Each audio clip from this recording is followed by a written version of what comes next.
आप रहो तुम कथा सुधारी। सतनाम श्री वाहिगुरु साहिब जी। दोहरा सुनकर बोलियो विप्र तब भाखा बानी एह। संस्कृत हम कहो रच है पठै सुनहै तर नेह। वाहिगुरु जी का खालसा वाहिगुरु जी की फतेह। ਗੁਰੂ ਮਹਾਰਾਜ ਦੀ ਗੋਦ ਵਿੱਚ ਸੁਭਾਇਮਾਨ ਗੁਰੂ ਰੂਪ ਸਾਧ ਸੰਗਤ ਜੀ ਸੰਧਿਆ ਦੇ ਦੀਵਾਨਾਂ ਵਿੱਚ ਆਪ ਜੀ ਨੇ ਗੁਰਬਾਣੀ ਦੇ ਕੀਰਤਨ ਦਾ ਆਨੰਦ ਮਾਣਿਆ ਹੈ। ਧੰਨ ਧੰਨ ਸਾਹਿਬ ਸਤਿਗੁਰੂ ਮਹਾਰਾਜ ਜੀ ਗੁਰੂ ਅਰਜਨ ਦੇਵ ਪੰਚਮ ਪਾਤਸ਼ਾਹ ਜੀ ਸਰੋਵਰ ਦੀਆਂ ਪਰਿਕਰਮਾ ਕਰ ਰਹੇ ਸਨ, ਜਿੱਥੇ ਕਰਮ ਕਾਂਡੀ ਬਾਹਮਣ ਸ੍ਰੀ ਅੰਮ੍ਰਿਤਸਰ ਦੇ ਕਿਨਾਰੇ ਤੇ ਠਾਕੁਰ ਦੀ ਪੂਜਾ ਦਾ ਪਖੰਡ ਕਰ ਰਿਹਾ ਸੀ। ਸਤਿਗੁਰੂ ਮਹਾਰਾਜ ਜੀ ਉਹਦੇ ਕੋਲ ਨਹੀਂ ਰੁਕੇ, ਕੋਲੋਂ ਦੀ ਲੰਘ ਗਏ ਤਾਂ ਉਸਨੇ ਬੜਾ ਗੁੱਸਾ ਕੀਤਾ। ਦੂਸਰੀ ਵਾਰ ਸਤਿਗੁਰੂ ਜਦੋਂ ਉਹਦੇ ਕੋਲ ਆਏ, ਕਹਿਣ ਲੱਗਾ ਤੁਸੀਂ ਮੈਨੂੰ ਬ੍ਰਾਹਮਣ ਜਾਣ ਕੇ ਸਤਿਕਾਰ ਨਹੀਂ ਦਿੱਤਾ ਔਰ ਠਾਕੁਰ ਨੂੰ ਵੀ ਨਮਸਕਾਰ ਨਹੀਂ ਕੀਤੀ। ਮਹਾਰਾਜ ਕਹਿਣ ਲੱਗੇ ਪੰਡਿਤ ਜੀ, ਜੇ ਤੁਹਾਡਾ ਧਿਆਨ ਪਰਮੇਸ਼ਰ ਦੀ ਭਗਤੀ ਵਿੱਚ ਹੁੰਦਾ ਤੇ ਅਸੀਂ ਤੁਹਾਨੂੰ ਨਮਸਕਾਰ ਕਰਦੇ, ਔਰ ਤੁਹਾਡਾ ਤਾਂ ਕੰਮ ਕਾਰਾਂ ਵਿੱਚ ਦੁਨੀਆ ਦੇ ਧੰਦਿਆਂ ਵਿੱਚ ਮਨ ਗਿਆ ਹੋਇਆ ਸੀ, ਬਿਰਤੀ ਤੁਹਾਡੀ ਇਕਾਗਰ ਨਹੀਂ ਸੀ ਪ੍ਰਭੂ ਚਰਨਾਂ ਵਿੱਚ, ਇਸ ਕਰਕੇ ਅਸੀਂ ਤੁਹਾਨੂੰ ਨਮਸਕਾਰ ਨਹੀਂ ਕੀਤੀ।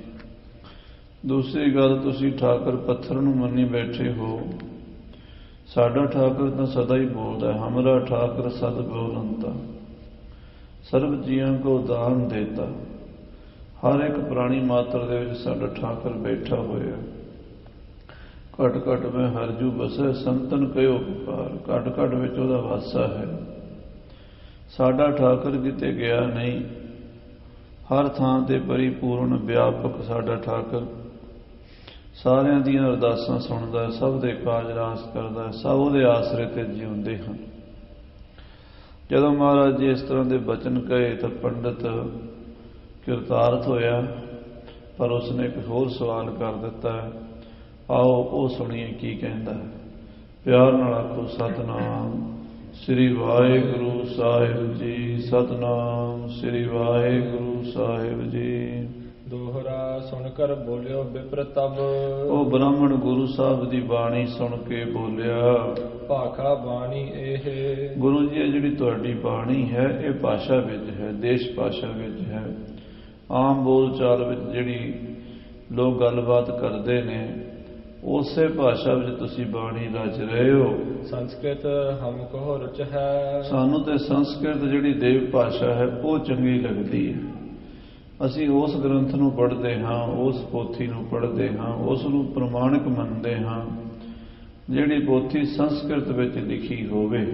ਹਾਂਜੀ, ਪਠੈ ਸੁਨਹਿ ਤਰ ਨੇਹ। ਅਸੀਂ ਸੰਸਕ੍ਰਿਤ ਵਿੱਚ ਹੀ ਪ੍ਰਮਾਤਮਾ ਦਾ ਗਿਆਨ ਪੜ੍ਹਦੇ ਹਾਂ, ਸੁਣਦੇ ਹਾਂ। ਜਿਵੇਂ ਵੇਦਾਂ ਵਿੱਚ ਸੰਸਕ੍ਰਿਤ ਹੈ, ਸ਼ਾਸਤਰਾਂ ਵਿੱਚ ਵੀ ਸੰਸਕ੍ਰਿਤੀ ਹੈ, ਫਿਰ ਸ੍ਰੀਮਦ ਭਾਗਵਤ ਗੀਤਾ, ਰਮਾਇਣ, ਇਤਿਹਾਸ ਔਰ ਹੋਰ ਜਿਹੜੇ ਗ੍ਰੰਥ ਹਨ ਉਹ ਸਾਰੇ ਸੰਸਕ੍ਰਿਤ ਵਿੱਚ, ਉਹ ਅਸੀਂ ਪੜ੍ਹਦੇ ਹਾਂ, ਉਹਨੂੰ ਅਸੀਂ ਪ੍ਰਮਾਣ ਮੰਨਦੇ ਹਾਂ। ਆਕਲ ਛੰਦ ਪ੍ਰਮਾਣ ਕਰਹਿ ਤਿਸ ਕੇਰਾ। ਅਸੀਂ ਉਹਦਾ ਹੀ ਪ੍ਰਮਾਣ ਮੰਨਦੇ ਹਾਂ, ਉਹਨੂੰ ਹੀ ਜਾਣਦੇ ਹਾਂ, ਉਹਦਾ ਹੀ ਅੱਗੇ ਪ੍ਰਮਾਣ ਦਿੰਦੇ ਹਾਂ। ਹਾਂਜੀ, ਕਲਿਆਣ ਸੁ ਦੇਤ ਉਚੇਰਾ। ਸਾਡਾ ਵਿਸ਼ਵਾਸ ਇਹ ਹੈ ਕਿ ਸੰਸਕ੍ਰਿਤ ਭਾਸ਼ਾ ਹੀ ਕਲਿਆਣ ਕਰਨ ਵਾਲੀ ਹੈ।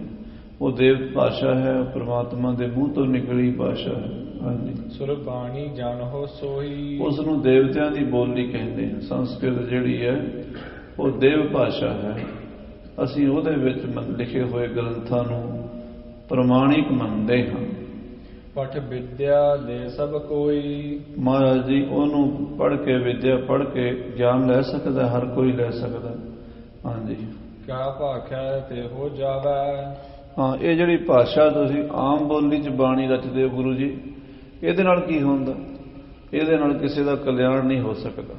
ਸਾਡਾ ਵਿਸ਼ਵਾਸ ਇਹ ਹੈ ਵੀ ਬੋਲੀ ਜਿਹੜੀ ਹੈ ਸੰਸਕ੍ਰਿਤ ਠੀਕ ਹੈ, ਉਹਦੇ ਵਿੱਚ ਹੀ ਗ੍ਰੰਥ ਲਿਖਣੇ ਚਾਹੀਦੇ, ਆਮ ਬੋਲੀ ਵਿੱਚ ਗ੍ਰੰਥ ਨਹੀਂ ਲਿਖਣੇ ਚਾਹੀਦੇ। ਹਾਂਜੀ, ਜੇ ਲੋਕ ਨਹੀਂ ਮੰਨ ਲਿਆਵੇ। ਕਿਉਂਕਿ ਇਹਨੂੰ ਲੋਕ ਮੰਨਦੇ ਨਹੀਂ, ਲੋਕ ਇਹ 'ਤੇ ਵਿਸ਼ਵਾਸ ਨਹੀਂ ਕਰਦੇ। ਜਿਹੜੀ ਬਾਣੀ ਤੁਸੀਂ ਰਚਦੇ ਹੋ ਗੁਰੂ ਜੀ। ਹਾਂਜੀ, ਕਿਮ ਕਰ ਹੈ ਸ਼ੁਭ ਗਤ ਇਹੀ। ਇਹ ਤੁਹਾਡਾ ਕਲਿਆਣ ਕਿਵੇਂ ਕਰ ਸਕਦੀ ਹੈ ਜਦੋਂ ਇਹਦੇ ਤੇ ਵਿਸ਼ਵਾਸ ਹੀ ਨਹੀਂ ਹੋ ਸਕਦਾ। ਹਾਂਜੀ, ਜਿਸ ਬਿਖੈ ਜੁਗਤ ਨਹਿ ਕੇਹੀ। ਇਹਦੇ ਵਿੱਚ ਕੋਈ ਜੁਗਤੀ ਨਹੀਂ, ਕੋਈ ਪ੍ਰਮਾਣ ਨਹੀਂ ਹੈ ਵੀ ਭਾਸ਼ਾ ਦੇ ਗ੍ਰੰਥਾਂ ਨੂੰ ਕੋਈ ਮਾਨਤਾ ਨਹੀਂ। ਗ੍ਰੰਥ ਤਾਂ ਸੰਸਕ੍ਰਿਤ ਵਿੱਚ ਹੀ ਹੋਣਾ ਚਾਹੀਦਾ।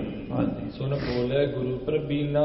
ਇਹ ਸੁਣ ਕੇ ਮਹਾਰਾਜ ਸਾਹਿਬ ਸ੍ਰੀ ਗੁਰੂ ਅਰਜਨ ਦੇਵ ਸੱਚੇ ਪਾਤਸ਼ਾਹ ਜੀ ਬੋਲੇ, ਬਿਨ ਭਾਖਾ ਸੰਸਕ੍ਰਿਤ ਹੀਨਾ। ਮਹਾਰਾਜ ਕਹਿੰਦੇ ਪੰਡਤ ਜੀ ਬਿਨਾਂ ਭਾਸ਼ਾ ਦੇ ਆਮ ਬੋਲੀ ਦੇ ਤਾਂ ਸੰਸਕ੍ਰਿਤ ਵੀ ਹੀਣੀ ਹੈ, ਸੰਸਕ੍ਰਿਤ ਵੀ ਲੂਲੀ ਲੰਗੜੀ ਹੈ। ਜੇ ਆਮ ਬੋਲੀ ਨਾ ਹੋਵੇ ਤੇ ਤੁਸੀਂ ਸੰਸਕ੍ਰਿਤ ਲੋਕਾਂ ਨੂੰ ਨਹੀਂ ਸਮਝਾ ਸਕਦੇ। ਹਾਂਜੀ, ਜਗਿਆਸੂ ਨਹਿਨ ਉਧਾਰਾ। ਜਿਹੜੇ ਆਮ ਜਗਿਆਸੂ ਹਨ, ਗਿਆਨ ਲੈਣਾ ਚਾਹੁੰਦੇ ਨੇ, ਉਹਨਾਂ ਦਾ ਉਦਾਹਰਨ ਨਹੀਂ ਕਰ ਸਕਦੀ ਸੰਸਕ੍ਰਿਤ, ਕਿਉਂਕਿ ਹਰ ਇੱਕ ਬੰਦਾ ਪੜ੍ਹ ਨਹੀਂ ਸਕਦਾ, ਹਰ ਇੱਕ ਬੰਦਾ ਸਮਝ ਨਹੀਂ ਸਕਦਾ। 18 ਸਾਲ ਕਾਸ਼ੀ ਵਿੱਚ ਰਹਿ ਕੇ ਪੜ੍ਹਨਾ ਪੈਂਦਾ, ਫਿਰ ਜਾ ਕੇ ਵੇਦਾਂ ਦਾ ਗਿਆਨ ਆਉਂਦਾ। ਤੇ ਹਰ ਬੰਦਾ ਥੋੜਾ ਇੰਨਾ ਟਾਈਮ ਕੱਢੇਗਾ ਵੀ 18 ਸਾਲ ਕਾਸ਼ੀ ਜਾ ਕੇ ਪੜ੍ਹੇਗਾ, ਬਹੁਤ ਔਖਾ ਕੰਮ ਹੈ। ਸੋ ਪੰਡਤ ਜੀ ਤੁਹਾਡੀ ਬੋਲੀ ਸੰਸਕ੍ਰਿਤ ਸਾਰਿਆਂ ਦਾ ਭਲਾ ਨਹੀਂ ਕਰ ਸਕਦੀ। ਹਾਂਜੀ, ਕਿਮ ਭਗਤ ਗਿਆਨ ਸਿੱਖ ਧਾਰਾ। ਜਿੰਨਾ ਚਿਰ ਉਹਦੇ ਅਰਥ ਨਹੀਂ ਕਰਦੇ ਕਿਸੇ ਨੂੰ ਗਿਆਨ ਨਹੀਂ ਹੁੰਦਾ। ਤੁਸੀਂ ਵੀ ਪਹਿਲਾਂ ਸੰਸਕ੍ਰਿਤ ਪੜ੍ਹਦੇ ਹੋ, ਫਿਰ ਉਹਦਾ ਅਰਥ ਕਰਕੇ ਲੋਕਾਂ ਨੂੰ ਆਮ ਬੋਲੀ 'ਚ ਸਮਝਾਉਂਦੇ ਹੋ, ਤਾਂ ਹੀ ਲੋਕ ਮੰਨਦੇ ਨੇ। ਉਸ ਤੋਂ ਬਿਨਾਂ ਕਿਸੇ ਦਾ ਗਿਆਨ ਕਿਸੇ ਨੂੰ ਨਹੀਂ ਹੁੰਦਾ, ਭਗਤੀ ਦਾ ਵੀ ਪਤਾ ਨਹੀਂ ਲੱਗਦਾ। ਹਾਂਜੀ, ਜਬ ਪਠੋ ਸ਼ਲੋਕ ਉਚਾਰੀ। ਪੰਡਤ ਜੀ ਜਦੋਂ ਪਹਿਲਾਂ ਸ਼ਲੋਕ ਪੜ੍ਹਦੇ ਹੋ, ਭਾਵੇਂ ਉਹ ਸ਼ਲੋਕ ਗੀਤਾ ਦਾ ਹੋਵੇ, ਭਾਵੇਂ ਉਹ ਸ਼ਲੋਕ ਵੇਦਾਂ ਦਾ ਹੋਵੇ, ਭਾਵੇਂ ਉਹ ਸ਼ਲੋਕ ਮਹਾਭਾਰਤ ਵਿੱਚੋਂ ਹੋਵੇ, ਭਾਵੇਂ ਰਮਾਇਣ ਵਿੱਚੋਂ ਹੋਵੇ, ਭਾਵੇਂ ਕਿਸੇ ਪੁਰਾਣ ਵਿੱਚੋਂ ਹੋਵੇ। ਹਾਂਜੀ, ਇਹ ਸਮਝੈ ਕੋ ਨਰ ਨਾਰੀ। ਉਹਨੂੰ ਕੋਈ ਸਮਝ ਨਹੀਂ ਸਕਦਾ। ਸੰਸਕ੍ਰਿਤ ਬੋਲੋ, ਲੋਕਾਂ ਨੂੰ ਕੀ ਪਤਾ ਕੀ ਬੋਲੇ। ਆਮ ਪੇਂਡੂ ਲੋਕ ਜਿਹੜੇ ਅਨਪੜ੍ਹ ਲੋਕ ਨੇ, ਉਹ ਵਿਚਾਰੇ ਨਹੀਂ ਜਾਣਦੇ ਕਿ ਗੀਤਾ ਦਾ ਸ਼ਲੋਕ ਕੀ ਕਹਿ ਰਿਹਾ ਹੈ, ਮਹਾਭਾਰਤ ਦਾ ਸ਼ਲੋਕ ਕੀ ਕਹਿ ਰਿਹਾ ਹੈ, ਰਮਾਇਣ ਦਾ ਸ਼ਲੋਕ ਕੀ ਕਹਿ ਰਿਹਾ ਹੈ, ਜਾਂ ਵੇਦਾਂ ਦਾ ਸ਼ਲੋਕ ਜਾਂ ਸ਼ਾਸਤਰਾਂ ਦਾ ਸ਼ਲੋਕ ਕੀ ਕਹਿ ਰਿਹਾ, ਪਤਾ ਨਹੀਂ ਲੱਗਦਾ। ਹਾਂਜੀ, ਵਿੱਚ ਭਾਖਾ ਅਰਥ ਬਖਾਨੇ। ਫਿਰ ਪੰਡਤ ਜੀ ਤੁਹਾਨੂੰ ਉਹਦੀ ਕਥਾ ਕਰਨੀ ਪੈਂਦੀ, ਭਾਸ਼ਾ ਵਿੱਚ ਹੀ ਕਰਦੇ ਹੋ, ਪੰਜਾਬੀ ਵਿੱਚ ਕਰਦੇ ਹੋ, ਹਿੰਦੀ 'ਚ ਕਰਦੇ ਹੋ, ਲੋਕਾਂ ਨੂੰ ਦੱਸਦੇ ਹੋ ਵੀ ਇਹਦਾ ਇਹ ਮਤਲਬ ਹੈ, ਇਹਦਾ ਇਹ ਮੀਨਿੰਗ ਹੈ। ਹਾਂਜੀ, ਤਬ ਸਭ ਅਜਾਨ ਵੀ ਜਾਣੇ। ਜਦੋਂ ਤੁਸੀਂ ਆਮ ਬੋਲੀ 'ਚ ਅਰਥ ਕਰਦੇ ਹੋ, ਅਣਜਾਣ ਬੰਦੇ ਨੂੰ ਵੀ ਸਮਝ ਆ ਜਾਂਦੀ। ਜਿਹੜਾ ਨਹੀਂ ਪੜ੍ਹਿਆ ਲਿਖਿਆ ਉਹਨੂੰ ਵੀ ਪਤਾ ਲੱਗ ਜਾਂਦਾ ਵੀ ਗੀਤਾ 'ਚ ਭਗਵਾਨ ਕ੍ਰਿਸ਼ਨ ਜੀ ਨੇ ਆਹ ਹੁਕਮ ਲਾਇਆ, ਇਹ ਉਪਦੇਸ਼ ਦਿੱਤਾ, ਰਮਾਇਣ ਦੇ ਵਿੱਚ ਇਹ ਸਿੱਖਿਆ ਦਿੱਤੀ ਹੈ, ਮਹਾਭਾਰਤ ਵਿੱਚ ਇਹ ਗਿਆਨ ਦਾ ਬਚਨ ਆਇਆ, ਵੇਦਾਂ ਵਿੱਚ ਇੱਦਾਂ ਲਿਖਿਆ, ਸ਼ਾਸਤਰਾਂ ਵਿੱਚ ਇੱਦਾਂ ਲਿਖਿਆ। ਜਦੋਂ ਆਮ ਬੋਲੀ 'ਚ ਕਥਾ ਕਰਦੇ ਹੋ ਤਾਂ ਹੀ ਪਤਾ ਲੱਗਦਾ। ਜੇ ਆਮ ਬੋਲੀ ਨੂੰ ਛੱਡ ਕੇ ਕੱਲੀ ਸੰਸਕ੍ਰਿਤ ਦੀ ਪੜ੍ਹੀ ਜਾਓ, ਤੁਹਾਨੂੰ ਪਤਾ ਲੱਗੇਗਾ, ਦੂਜਿਆਂ ਨੂੰ ਨਹੀਂ ਪਤਾ ਲੱਗੇਗਾ। ਆਮ ਆਦਮੀ ਨਹੀਂ ਪੜ੍ਹ ਸਕਦਾ, ਆਮ ਆਦਮੀ ਨੂੰ ਸਮਝ ਨਹੀਂ ਆਉਂਦੀ। ਹਾਂਜੀ, ਬਿਨ ਭਾਖਾ ਸਰਿਓ ਨਾ ਕੰਮ। ਸੋ ਬਿਨਾਂ ਆਮ ਬੋਲੀ ਦੇ ਕੰਮ ਨਹੀਂ ਸਰਦਾ। ਆਮ ਬੋਲੀ ਤੋਂ ਬਿਨਾਂ ਪ੍ਰਚਾਰ ਵੀ ਨਹੀਂ ਹੁੰਦਾ, ਆਮ ਬੋਲੀ ਤੋਂ ਬਿਨਾਂ ਲੋਕਾਂ ਦਾ ਕਲਿਆਣ ਵੀ ਨਹੀਂ ਹੁੰਦਾ। ਹਾਂਜੀ, ਉਪਦੇਸ਼ ਨਾ ਭਾ ਅਭਿਰਾਮੂ। ਇਸ ਕਰਕੇ ਸਾਰਿਆਂ ਨੂੰ ਉਪਦੇਸ਼ ਨਹੀਂ ਮਿਲਦਾ। ਸੰਸਕ੍ਰਿਤ ਪੜ੍ਹ ਕੇ ਥੋੜੇ ਜਿਹੇ ਬੰਦੇ ਗਿਆਨ ਲੈ ਸਕਦੇ ਆ, ਆਮ ਬੋਲੀ ਦੇ ਨਾਲ ਸਾਰਿਆਂ ਨੂੰ ਗਿਆਨ ਮਿਲ ਸਕਦਾ ਹੈ। ਹਾਂਜੀ, ਕਲਿਆਣ ਨਾ ਸਿੱਖ ਕੋ ਕੀਨਾ। ਇੰਨਾ ਗਿਆਨ ਹੋਵੇ ਤੇ ਉਹਦੇ ਨਾਲ ਸਿੱਖਾਂ ਦਾ ਕਲਿਆਣ ਨਾ ਹੋਵੇ, ਫਿਰ ਕੀ ਫਾਇਦਾ। ਸੰਸਕ੍ਰਿਤ ਦੇ ਗ੍ਰੰਥ ਬੜੇ ਮਹਾਨ ਹਨ, ਪਰ ਉਹਦੇ ਅਰਥ ਤਾਂ ਤੁਹਾਨੂੰ ਪੰਜਾਬੀ 'ਚ, ਹਿੰਦੀ 'ਚ, ਆਮ ਬੋਲੀ 'ਚ ਕਰਨੇ ਹੀ ਪੈਣੇ ਆ। ਜੇ ਤੁਸੀਂ ਕਹੋ ਵੀ ਉਹ ਐਡੇ ਮਹਾਨ ਗ੍ਰੰਥ ਲੋਕਾਂ ਨੂੰ ਸੁਣਾਈ ਜਾਓ, ਜੇ ਪੜ੍ਹੀ ਜਾਓ, ਸਮਝ ਕਿਸੇ ਨੂੰ ਨਹੀਂ ਆਉਣੀ। ਹਾਂਜੀ, ਜਿਸ ਬਿਨਾ ਭਈ ਫਲਹੀਨਾ। ਸੋ ਆਮ ਬੋਲੀ ਤੋਂ ਬਿਨਾਂ, ਆਮ ਭਾਸ਼ਾ ਤੋਂ ਬਿਨਾਂ ਸੰਸਕ੍ਰਿਤ ਵੀ ਲੂਲੀ ਹੈ, ਲੰਗੜੀ ਹੈ, ਉਹ ਵੀ ਹੀਣੀ ਹੈ, ਉਹਦਾ ਵੀ ਪ੍ਰਚਾਰ ਨਹੀਂ ਹੋ ਸਕਦਾ। ਹਰ ਬੰਦੇ ਨੂੰ ਸਮਝ ਨਹੀਂ ਆਈ, ਪੜ੍ਹੀ ਜਾਓ ਕੀ ਫਾਇਦਾ, ਜਿੰਨਾ ਚਿਰ ਅਗਲੇ ਨੂੰ ਪਤਾ ਹੀ ਨਹੀਂ ਲੱਗਾ ਵੀ ਕੀ ਕਹਿੰਦੇ ਆ। ਹਾਂਜੀ, ਲਖ ਮੂਲ ਸੋ ਭਾਖਾ ਯਾਤੇ। ਇਸ ਕਰਕੇ ਜਿਹੜੀ ਭਾਸ਼ਾ ਹੈ, ਆਮ ਬੋਲੀ ਹੈ, ਉਹ ਗਿਆਨ ਪ੍ਰਾਪਤ ਕਰਨੇ ਦਾ ਮੁੱਢ ਹੈ, ਸਾਧਨ ਹੈ। ਅਸੀਂ ਉਹਦੇ ਵਿੱਚ ਹੀ ਲੋਕਾਂ ਨੂੰ ਉਪਦੇਸ਼ ਦੇ ਰਹੇ। ਗੁਰੂ ਨਾਨਕ ਦੇਵ ਜੀ ਨੇ ਸੰਸਕ੍ਰਿਤ ਵਿੱਚ ਬਾਣੀ ਰਚ ਸਕਦੇ ਸੀ ਮਹਾਰਾਜ, ਪਰ ਨਹੀਂ ਰਚੀ। ਮਹਾਰਾਜ ਨੇ ਆਖਿਆ ਇੰਨੀ ਮਿਹਨਤ ਕਰਕੇ ਲੋਕ ਵਿਚਾਰੇ ਕਿਵੇਂ ਪੜ੍ਹਨਗੇ, ਹਰ ਬੰਦਾ ਕਿੱਥੇ ਇੰਨਾ ਸਿਰ ਖਪਾਏਗਾ। ਪਹਿਲਾਂ ਘਰ ਦੇ ਕੰਮਕਾਰ ਛੱਡੋ, ਕਾਸ਼ੀ ਜਾਓ। ਫਿਰ ਕਾਸ਼ੀ ਜਾ ਕੇ 18 ਸਾਲ ਉੱਥੇ ਰਹੋ, ਫਿਰ ਸਮਝ ਆਉਂਦੀ ਸੰਸਕ੍ਰਿਤ। ਫਿਰ ਵੀ ਸਾਰਿਆਂ ਨੂੰ ਨਹੀਂ, ਕਈਆਂ ਨੂੰ ਮੋਟੀ ਬੁੱਧੀ ਹੋਣ ਕਰਕੇ ਸਮਝ ਨਹੀਂ ਆਉਂਦੀ। ਜੇ ਕੋਈ ਬਹੁਤ ਤੀਕਸ਼ਣ ਬੁੱਧੀ ਵਾਲਾ ਹੋਵੇ ਤਾਂ ਪੜ੍ਹ ਸਕਦਾ, ਸਾਰੇ ਨਹੀਂ ਪੜ੍ਹ ਸਕਦੇ। ਫਿਰ ਸੰਸਕ੍ਰਿਤ ਪੜ੍ਹਨ ਲਈ ਜਾਤਾਂ ਦਾ ਵੀ ਫਰਕ ਹੈ। ਬ੍ਰਾਹਮਣ ਪੜ੍ਹ ਸਕਦਾ ਹੈ ਜਾਂ ਖੱਤਰੀ ਪੜ੍ਹ ਸਕਦਾ ਹੈ। ਛੋਟੀਆਂ ਜਾਤਾਂ ਦੇ ਲੋਕ ਨਹੀਂ ਪੜ੍ਹ ਸਕਦੇ, ਤੇ ਫਿਰ ਇਸਤਰੀ ਵੀ ਨਹੀਂ ਪੜ੍ਹ ਸਕਦੀ। ਇਹ ਪਾਬੰਦੀਆਂ ਲੱਗੀਆਂ ਹੋਈਆਂ ਸੰਸਕ੍ਰਿਤ ਵੇਦਾਂ ਨੂੰ ਪੜ੍ਹਨ ਤੇ, ਜਿਹੜੀਆਂ ਗੁਰੂ ਮਹਾਰਾਜ ਦੀ ਬਾਣੀ ਕਰਕੇ ਨਹੀਂ ਹਨ। ਬਾਣੀ ਨੂੰ ਇਸਤਰੀ ਵੀ ਪੜ੍ਹ ਸਕਦੀ ਹੈ, ਬਾਣੀ ਨੂੰ ਹਿੰਦੂ ਵੀ ਪੜ੍ਹ ਸਕਦਾ ਹੈ, ਮੁਸਲਮਾਨ ਵੀ ਪੜ੍ਹ ਸਕਦਾ ਹੈ, ਬਾਣੀ ਨੂੰ ਬ੍ਰਾਹਮਣ ਵੀ ਪੜ੍ਹ ਸਕਦਾ ਹੈ, ਖੱਤਰੀ ਵੀ ਪੜ੍ਹ ਸਕਦਾ ਹੈ, ਵੈਸ਼ ਵੀ ਪੜ੍ਹ ਸਕਦਾ ਹੈ, ਸ਼ੂਦਰ ਵੀ ਪੜ੍ਹ ਸਕਦਾ ਹੈ। ਗੁਰਬਾਣੀ ਦੀ ਸਮਝ ਵੀ ਸਾਰਿਆਂ ਨੂੰ ਆਉਂਦੀ ਹੈ। ਸੰਸਕ੍ਰਿਤ ਦੀ ਸਮਝ ਪੰਡਤ ਜੀ ਤੁਹਾਡੇ ਵਰਗਿਆਂ ਨੂੰ ਤਾਂ ਆਉਂਦੀ ਹੋਊ, ਆਮ ਬੰਦੇ ਨੂੰ ਨਹੀਂ ਆਉਂਦੀ। ਹਾਂਜੀ, ਜੇ ਪਠੇ ਸਕਲ ਬਰਸਾਤੇ। ਹਾਂ, ਗੁਰਬਾਣੀ ਤਾਂ ਮਹਾਰਾਜ ਗੁਰੂ ਨਾਨਕ ਦੇਵ ਜੀ ਨੇ ਆਮ ਬੋਲੀ 'ਚ ਸਭ ਨੂੰ ਸਮਝ ਆਉਣ ਵਾਲੀ ਬੋਲੀ 'ਚ ਰਚੀ ਹੈ। ਜਿਹਨੂੰ ਪੜ੍ਹ ਕੇ ਸਾਰਿਆਂ ਦਾ ਭਲਾ ਹੋਵੇ, ਸਾਰਿਆਂ ਦਾ ਕਲਿਆਣ ਹੋਵੇ। ਘੱਟ ਤੋਂ ਘੱਟ ਪੜ੍ਹਿਆ ਬੰਦਾ ਵੀ ਸਮਝ ਜਾਏ। ਸਾਧ ਸੰਗਤ ਜੀ, ਸਾਡੇ ਜਿਹੜੇ ਬਜ਼ੁਰਗ ਸੀ ਅੱਜ ਤੋਂ 50 ਸਾਲ ਪਹਿਲਾਂ, ਉਹਨਾਂ ਨੂੰ ਗੁਰਬਾਣੀ ਪੜ੍ਹਨ ਲੱਗੇ ਟੀਕਿਆਂ ਦੀ ਲੋੜ ਨਹੀਂ ਸੀ ਪੈਂਦੀ। ਕਿਉਂ? ਉਹ ਬੋਲੀ ਆਮ ਬੋਲਦੇ ਸੀ ਪਿੰਡਾਂ, ਜਦੋਂ ਇਹ ਬੋਲੀ ਹੁੰਦੀ ਸੀ, ਗੁਰਬਾਣੀ ਪੜ੍ਹੀ ਸਮਝ ਆ ਗਈ ਫਟਾਫਟ। ਹੁਣ ਜਦੋਂ ਦੀ ਅੰਗਰੇਜ਼ੀ ਆਈ ਹੈ ਨਾ ਸਾਡੇ ਘਰਾਂ ਵਿੱਚ, ਪੰਜਾਬ ਵਿੱਚ ਵੀ, ਇੱਥੇ ਵੀ, ਤੇ ਉਹਦੇ ਕਰਕੇ ਉਹ ਜਿਹੜੀ ਬੋਲੀ ਸੀ ਨਾ ਸਾਡੀ ਆਮ ਅਸੀਂ ਬੋਲਦੇ ਸੀ ਘਰਾਂ ਵਿੱਚ, ਉਹ ਭੁੱਲ ਗਏ। ਉਹਦੇ ਕਰਕੇ ਗੁਰਬਾਣੀ ਤੋਂ ਅਸੀਂ ਥੋੜ੍ਹਾ ਜਿਹਾ ਹੁਣ ਸਾਨੂੰ ਟੀਕੇ ਪੜ੍ਹਨੇ ਪੈਂਦੇ ਆ, ਅਰਥ ਵੇਖਣੇ ਪੈਂਦੇ।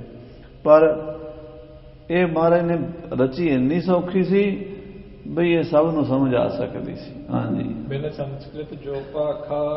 ਜਿਹੜੀ ਸੰਸਕ੍ਰਿਤ ਤੋਂ ਬਿਨਾਂ ਭਾਸ਼ਾ ਹੈ, ਦੇਸ਼ ਬੋਲੀ ਹੈ, ਵਿੱਚ ਭਗਤ ਗਿਆਨ ਜਿਸ ਰਾਖਾ। ਉਹਦੇ ਵਿੱਚ ਮਹਾਰਾਜ ਨੇ ਬਾਣੀ ਰਚੀ ਹੈ, ਭਗਤੀ ਵੀ ਹੈ, ਗਿਆਨ ਵੀ ਹੈ। ਹਾਂਜੀ, ਸਭ ਸਮਝ ਲਹਿ ਨਰ ਨਾਰੀ। ਹਰ ਇਸਤਰੀ ਪੁਰਸ਼ ਸਮਝ ਸਕਦੇ, ਬੁੱਢੇ ਵੀ, ਬੱਚੇ ਵੀ, ਹਿੰਦੂ ਵੀ, ਮੁਸਲਮਾਨ ਵੀ, ਸਾਰੀਆਂ ਕੌਮਾਂ ਦੇ, ਸਾਰੀਆਂ ਜਾਤਾਂ ਦੇ, ਸਾਰਿਆਂ ਵਰਣਾਂ ਦੇ। 4 ਵਰਣ ਨੇ, ਬ੍ਰਾਹਮਣ, ਖੱਤਰੀ, ਵੈਸ਼, ਸ਼ੂਦਰ। ਵੇਦਾਂ ਪੜ੍ਹਨ ਦਾ ਅਧਿਕਾਰ ਜਾਂ ਬ੍ਰਾਹਮਣ ਦਾ ਹੈ ਤੇ ਜਾਂ ਫਿਰ ਖੱਤਰੀ ਦਾ ਹੈ। ਛੋਟੀਆਂ ਜਾਤਾਂ ਨੂੰ ਵੇਦ ਪੜ੍ਹਨ ਨਹੀਂ ਸੀ ਦਿੰਦੇ, ਅਧਿਕਾਰ ਨਹੀਂ ਸੀ ਦਿੰਦੇ।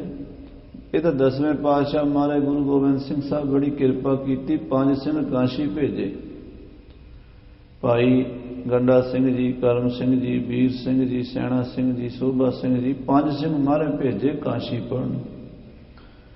ਪੰਡਤਾਂ ਕੋਲ ਜਾ ਕੇ ਕਹਿੰਦੇ ਜੀ ਅਸੀਂ ਵਿੱਦਿਆ ਪੜ੍ਹਨੀ, ਸਾਨੂੰ ਪੜ੍ਹਾਓ। ਉਹ ਪੰਡਤ ਕਹਿੰਦੇ ਅਸੀਂ ਤੁਹਾਨੂੰ ਨਹੀਂ ਪੜ੍ਹਾ ਸਕਦੇ ਕਿਉਂਕਿ ਤੁਸੀਂ ਬ੍ਰਾਹਮਣਾਂ ਦੇ ਘਰ ਜਨਮ ਨਹੀਂ ਲਿਆ। ਜਾਤ ਪੁੱਛੀ ਉਹਨਾਂ ਨੇ। ਹੁਣ ਇਹ ਸਿੰਘ ਵਿਚਾਰੇ ਕੋਈ ਝੀਉਰ ਸੀਗੇ, ਕੋਈ ਜੱਟ ਸੀਗੇ, ਕੋਈ ਨਾਈ ਸੀ, ਕੋਈ ਛੀਂਬੇ ਸੀ, ਵੱਖਰੀਆਂ ਵੱਖਰੀਆਂ ਜਾਤਾਂ ਦੇ ਸਿੰਘ ਸੀਗੇ। ਉਹਨਾਂ ਨੇ ਕਿਹਾ ਨਾ, ਅਸੀਂ ਨਹੀਂ ਪੜ੍ਹਾ ਸਕਦੇ, ਅਸੀਂ ਸਿਰਫ ਬ੍ਰਾਹਮਣ ਨੂੰ ਪੜ੍ਹਾ ਸਕਦੇ ਹਾਂ ਜਾਂ ਖੱਤਰੀ ਨੂੰ ਪੜ੍ਹਾ ਸਕਦੇ ਹਾਂ, ਬਾਕੀਆਂ ਨੂੰ ਅਸੀਂ ਪੜ੍ਹਾ ਨਹੀਂ ਸਕਦੇ। ਉਹਨਾਂ ਸਿੰਘਾਂ ਨੇ ਪੁੱਛਿਆ ਵੀ ਹੋਰ ਕੀ ਤਰੀਕਾ ਹੈ? ਉਹ ਕਹਿੰਦੇ ਦੂਜਾ ਤਰੀਕਾ ਇਹ ਹੈ ਵੀ ਕੋਈ ਸੰਨਿਆਸ ਲੈ ਲਵੇ, ਸੰਨਿਆਸੀ ਬਣ ਜਾਏ, ਯਾਨੀ ਸ਼ਾਦੀ ਨਾ ਕਰਾਵੇ, ਸਾਰੀ ਉਮਰ ਮੈਂ ਵਿਆਹ ਨਹੀਂ ਕਰਾਵਾਂਗਾ, ਇਹ ਪ੍ਰੋਮਿਸ ਕਰੇ। ਗ੍ਰਸਤੀ ਨਹੀਂ ਬਣਾਂਗਾ, ਬੇਹੰਗਮ ਬਣਾ ਰਵਾਂਗਾ ਸਾਰੀ ਉਮਰ, ਫਿਰ ਅਸੀਂ ਪੜ੍ਹਾ ਸਕਦੇ। ਉਹ ਦੋਵੇਂ ਆਪਸ਼ਨ ਸੁਣ ਕੇ ਸਿੰਘ ਵਾਪਸ ਆਏ। 10ਵੇਂ ਪਾਤਸ਼ਾਹ ਕਲਗੀਧਰ ਪਿਤਾ ਜੀ ਨੂੰ ਬੇਨਤੀ ਕੀਤੀ, ਮਹਾਰਾਜ ਇੱਦਾਂ ਪੰਡਿਤ ਕਹਿੰਦੇ ਆ ਵੀ ਤੁਹਾਨੂੰ ਅਸੀਂ ਜਾਂ ਤਾਂ ਤੁਸੀਂ ਬ੍ਰਾਹਮਣਾਂ ਦੇ ਪੁੱਤਰ ਹੋਵੋ ਤਾਂ ਪੜ੍ਹਾ ਸਕਦੇ ਹਾਂ, ਜਾਂ ਸੰਨਿਆਸੀ ਬਣੋ ਤਾਂ ਪੜ੍ਹਾ ਸਕਦੇ। ਕਲਗੀਧਰ ਕਹਿਣ ਲੱਗੇ ਵੀ ਦੇਖੋ ਵਿੱਦਿਆ ਤਾਂ ਲੈਣੀ ਜ਼ਰੂਰੀ ਹੈ, ਅਸੀਂ ਆਪਣੇ ਸਿੱਖਾਂ ਨੂੰ ਪੜ੍ਹਾਉਣਾ ਹੈ, ਅਨਪੜ੍ਹ ਨਹੀਂ ਰਹਿਣ ਦੇਣਾ ਖਾਲਸਾ ਪੰਥ। ਵਿੱਦਿਆ ਪੰਡਤਾਂ ਕੋਲ ਹੈ, ਉਹਨਾਂ ਕੋਲ ਲੈ ਕੇ ਆਉਣੀ ਹੈ। ਹੁਣ ਬ੍ਰਾਹਮਣ ਦੇ ਘਰ ਜਨਮ ਹੋਣਾ ਤਾਂ ਕੁਦਰਤ ਹੁਣ ਹੋ ਨਹੀਂ ਸਕਦਾ, ਜਿੱਥੇ ਹੋ ਗਿਆ ਹੋ ਗਿਆ। ਜਿਹੜੀ ਜਾਤੀ 'ਚ ਸਾਡਾ ਜਨਮ ਹੋ ਗਿਆ ਉਹਨੂੰ ਹੁਣ ਤਾਂ ਬਦਲ ਨਹੀਂ ਨਾ ਸਕਦੇ ਅਸੀਂ ਵੀ ਬ੍ਰਾਹਮਣ ਦੇ ਘਰ ਦੁਬਾਰਾ ਥੋੜ੍ਹਾ ਜਨਮ ਲਵਾਂਗੇ, ਕਿੱਥੇ ਕਿਵੇਂ ਹੋ ਸਕਦਾ? ਇਹ ਤਾਂ ਰੱਬ ਦੇ ਵੱਸ ਹੈ। ਦੂਜਾ ਕੰਮ ਠੀਕ ਹੈ, ਸੰਨਿਆਸ ਲੈ ਲਓ ਤੁਸੀਂ। ਉਹਨਾਂ ਪੰਜਾਂ ਸਿੰਘਾਂ ਨੇ ਅਰਦਾਸ ਕੀਤੀ, ਅਸੀਂ ਗ੍ਰਸਤ ਘਰ ਸੰਸਾਰ ਦੁਨੀਆ ਮੋਹ ਮਾਇਆ ਛੱਡੀ, ਤੇ ਉਹ ਉੱਥੇ ਜਾ ਕੇ ਉਹਨਾਂ ਨੇ ਵਿਦਿਆ ਪੜ੍ਹੀ। ਉਹ ਪੰਜੇ ਸਿੰਘ ਪੜ੍ਹ ਕੇ ਆਏ ਜਿਨ੍ਹਾਂ ਤੋਂ ਨਿਰਮਲਿਆਂ ਦੀ ਸੰਪਰਦਾ ਚੱਲੀ। ਸਿੱਖਾਂ ਵਿੱਚ ਵਿਦਵਾਨਾਂ ਦੀ ਮੰਡਲੀ ਨਿਰਮਲੇ ਮੰਨੇ ਜਾਂਦੇ। ਉਦਾਸੀ ਤੇ ਨਿਰਮਲੇ ਬਹੁਤ ਵਿਦਵਾਨ ਹੁੰਦੇ ਸੀ, ਬਹੁਤ ਸ਼ਾਸਤਰਾਂ ਦੇ ਗਿਆਤਾ ਹੁੰਦੇ। ਗੁਰਬਾਣੀ ਦੇ ਅਰਥ ਜਿੰਨੇ ਇਹਨਾਂ ਨੇ ਕੀਤੇ ਪੁਰਾਤਨ ਸਮੇਂ ਪਿੰਡਾਂ ਸ਼ਹਿਰਾਂ ਜਾ ਕੇ। ਬਾਹਮਣ ਜਿਹੜੇ ਸੀ ਨਾ, ਉਹ ਸਾਡੇ ਗ੍ਰੰਥ ਨੂੰ ਮਾਨਤਾ ਨਹੀਂ ਸੀ ਦਿੰਦੇ, ਨਾ ਹੀ ਸਾਡੇ ਮੰਤਰ ਨੂੰ ਮਾਨਤਾ ਦਿੰਦੇ ਸੀ। ਵਾਹਿਗੁਰੂ ਨੂੰ ਕਹਿੰਦੇ ਸੀ ਇਹ ਮੰਤਰ ਵੀ ਠੀਕ ਨਹੀਂ ਤੁਹਾਡਾ, ਤੇ ਤੁਹਾਡਾ ਗ੍ਰੰਥ ਵੀ ਠੀਕ ਨਹੀਂ।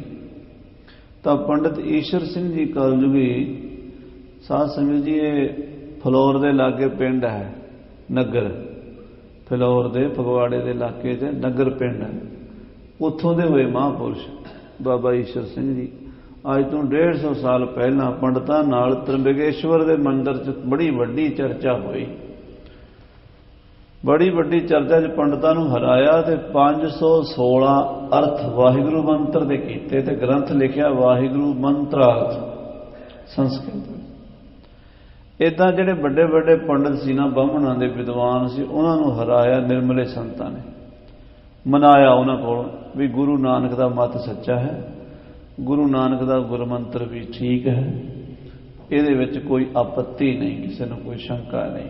ਸਾਰੇ ਸ਼ੰਕੇ ਕੱਢ ਦਿੱਤੇ। ਸ਼ੰਕੇ ਵਿਦਿਆ ਨਾਲ ਹੀ ਨਿਕਲਦੇ।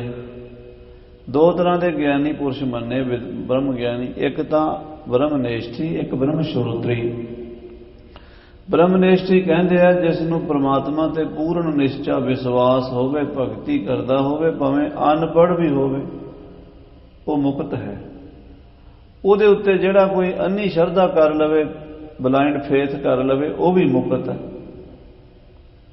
ਪਰ ਜੇ ਕੋਈ ਨਗੋਚਾਂ ਕਰਨ ਵਾਲਾ, ਸਵਾਲ ਕਰਨ ਵਾਲਾ, ਕਿੰਤੂ ਪ੍ਰੰਤੂ ਕਰਨ ਵਾਲਾ ਵਿਦਿਆਰਥੀ ਆ ਜੇ, ਉਹਨੂੰ ਫਿਰ ਉਹ ਮਹਾਤਮਾ ਜਿਹੜਾ ਨਾ, ਉਹਦੇ ਸ਼ੰਕਿਆਂ ਦਾ ਜਵਾਬ ਨਹੀਂ ਦੇ ਸਕਦਾ।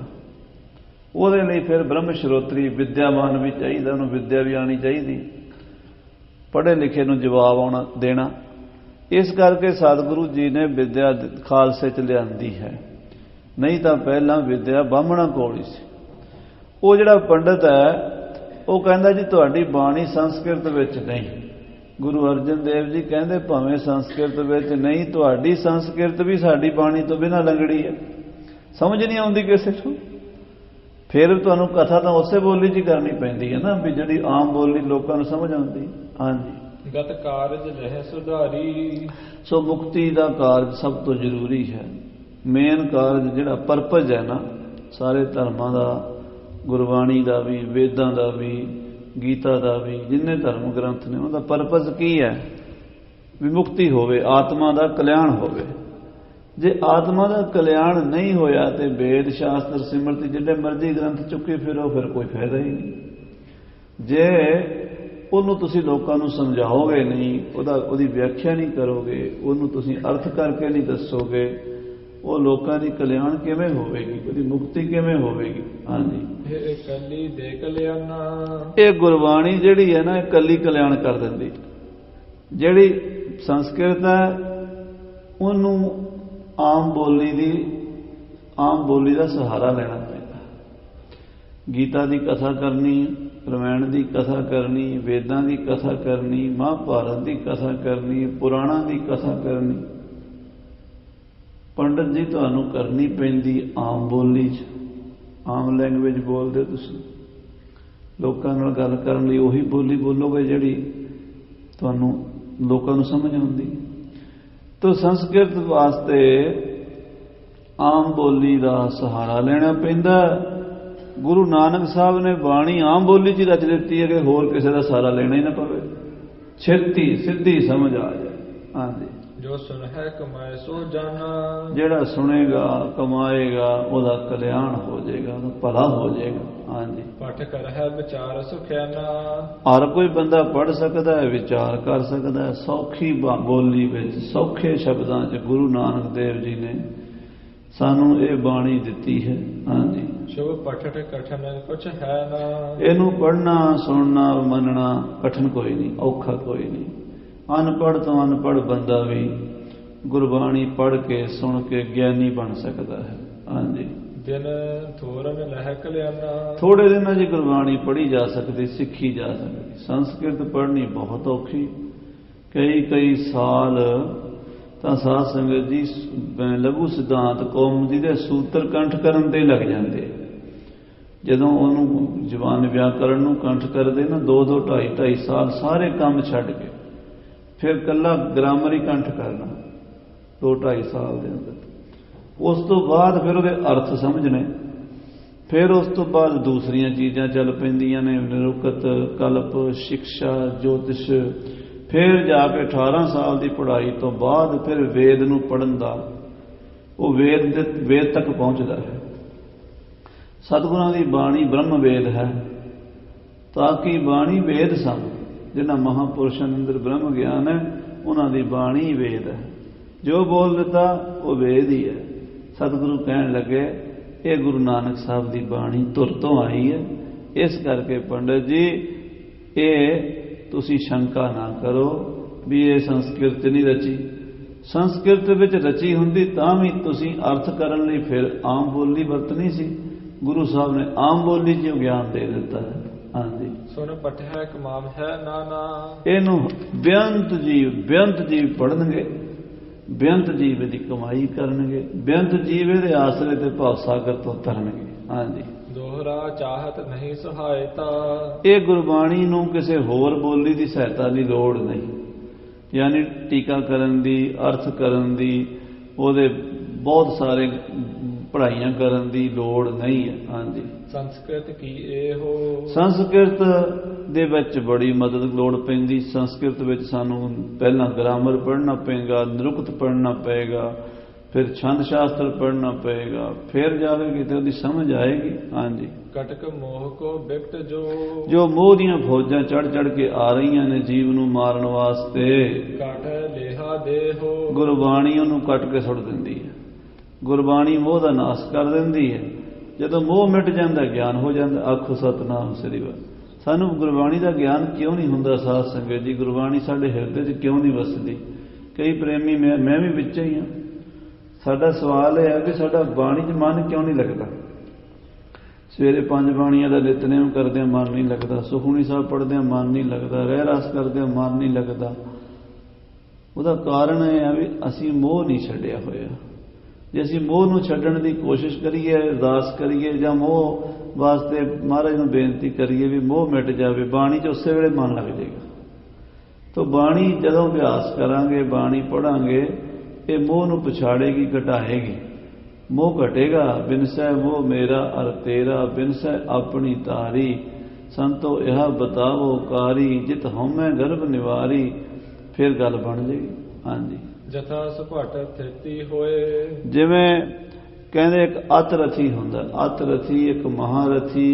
ਇਹ 3 ਤਰ੍ਹਾਂ ਦੇ ਯੋਧੇ ਹੁੰਦੇ ਸੀ ਪਹਿਲਾਂ, ਰਥੀ, ਮਹਾਰਥੀ, ਅਤ ਰਥੀ। ਇੱਕ ਅਤ ਰਥੀ ਹੁੰਦਾ ਸਭ ਤੋਂ 10,000 ਦੇ ਨਾਲ ਇਕੱਲਾ ਹੀ ਲੜਨਾ। 10,000 ਬੰਦੇ ਨਾਲ ਇਕੱਲਾ ਜਿਹੜਾ ਜੰਗ ਕਰੇ ਉਹਨੂੰ ਕਹਿੰਦੇ ਅਤ ਰਥੀ। ਹਾਂਜੀ, ਲੜਤ ਨਾ ਚਾਹਤ ਸਹਾਏ। ਉਹ ਅਤ ਰਥੀ ਇਕੱਲਾ 10,000 ਨਾਲ ਲੜਦਾ, ਕਿਸੇ ਦੂਜੇ ਦੀ ਹੈਲਪ ਨਹੀਂ ਲੈਂਦਾ। 10,000 ਨਾਲ ਲੜਦਾ, ਕਿਸੇ ਨੂੰ ਨਾਲ ਲੈ ਕੇ ਨਹੀਂ ਜਾਂਦਾ, ਇਕੱਲਾ ਹੀ ਜਾਂਦਾ। ਹਾਂਜੀ, ਅਣਗਿਣ ਸ਼ਤਰੂ ਸੈਨ ਕੋ। ਅਣਗਿਣਤ ਦੁਸ਼ਮਣਾਂ ਦੀ ਫੌਜ ਨੂੰ, 10 ਦੁਸ਼ਮਣਾਂ ਦੇ ਦਲਾਂ ਨੂੰ ਇਕੱਲਾ ਹੀ ਝੱਲ ਲੈਂਦਾ।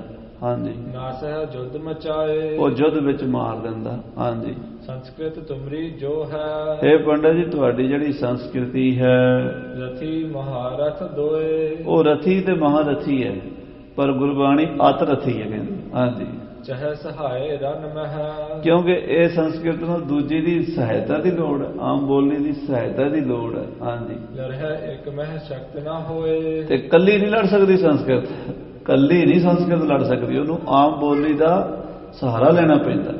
ਗੁਰਬਾਣੀ ਕੱਲੀ ਲੜਦੀ ਹੈ। ਹਾਂਜੀ, ਭਾਖਾ ਕੋਲੇ ਸੰਗ ਨਿਜ। ਗੁਰਬਾਣੀ ਸਾਧ ਸੰਗਤ ਜੀ, ਮਹਾਰਾਜ ਸੱਚੇ ਪਾਤਸ਼ਾਹ ਗੁਰੂ ਅਰਜਨ ਸਾਹਿਬ ਜੀ ਗੁਰਬਾਣੀ ਦੀ ਮਹਿਮਾ ਦੱਸ ਰਹੇ ਨੇ। ਕਹਿੰਦੇ ਗੁਰਬਾਣੀ ਕੱਲੀ ਹੀ ਸਭ ਦਾ ਕਲਿਆਣ ਕਰ ਦਿੰਦੀ ਹੈ। ਹਾਂਜੀ, ਸਿੱਖਣ ਕੋ ਸਮਝਾਏ। ਸਿੱਖਾਂ ਨੂੰ ਸਮਝਾ ਦਿੰਦੀ ਹੈ, ਕਿਸੇ ਭਾਸ਼ਾ ਦੀ ਲੋੜ ਨਹੀਂ।